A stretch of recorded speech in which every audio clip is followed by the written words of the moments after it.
hear in your presentation or haven't heard on this panel, if there's one thing you wanted everybody to know before they walked out of the room, what should they know? Dr. Ogden.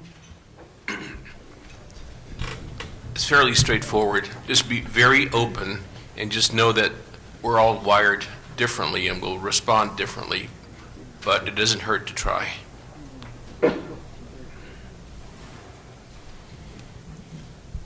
There are two main approaches. I think when you're looking at medicine, there's the conventional approach, which most of us are trained in, and it's mainly medication-based. And then there's more of the functional medicine approach, which I think most of us up here practice, where we're looking at abnormal functioning of cells, not necessarily abnormal structure of cells. For example, reflux, where acid comes up in your esophagus and causes irritation, that's a functional disorder. And so what's going on at a functional level, what's the abnormal function of cells, what's wrong with biochemistry.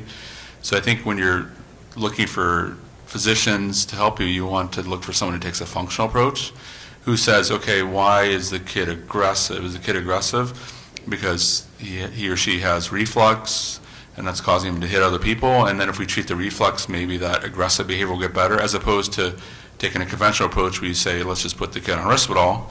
The Risperdal does work. It'll calm the kid down, but they're still having the same underlying problem. So you can't go to a mainstream doctor and expect they're going to take a functional medicine approach, because they're not trained in that.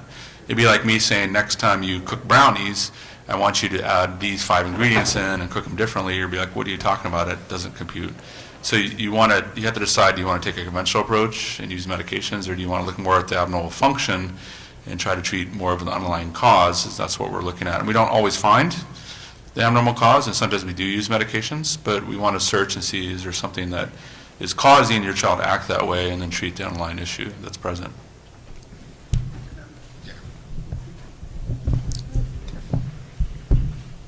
The one takeaway I would say is that you've learned from everybody up here, you can't just have the blind faith in your doctor like we did in the Norman Rockwell painting days, but you have a tool, it's called Google.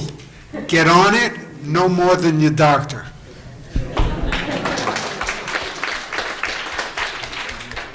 Yeah, so I want to second that. I know all the parents who have been most successful is because they became highly educated. And it's usually the mother that's the one who becomes the most educated, but the fathers are welcome into the group too. But my experience is 99% of the time it's the mother is the one.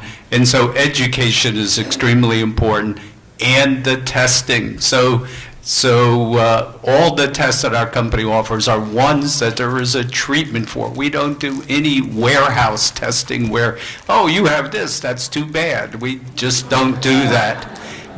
Every single one of the tests we offer has a remedy for it. The people who have gotten better, it's always those who've had the most extensive testing. There's about a total of about 15 tests. And if you can't pay for all the ones, pay for them over time. And of course, there's some people who've got all these tests, like my own stepdaughter, and are still severe because we haven't found the factor for, what's causing her more severe autism than usual. But those who've done all the testing are the ones who are been most successful, either in reversing completely or getting their kid a lot better.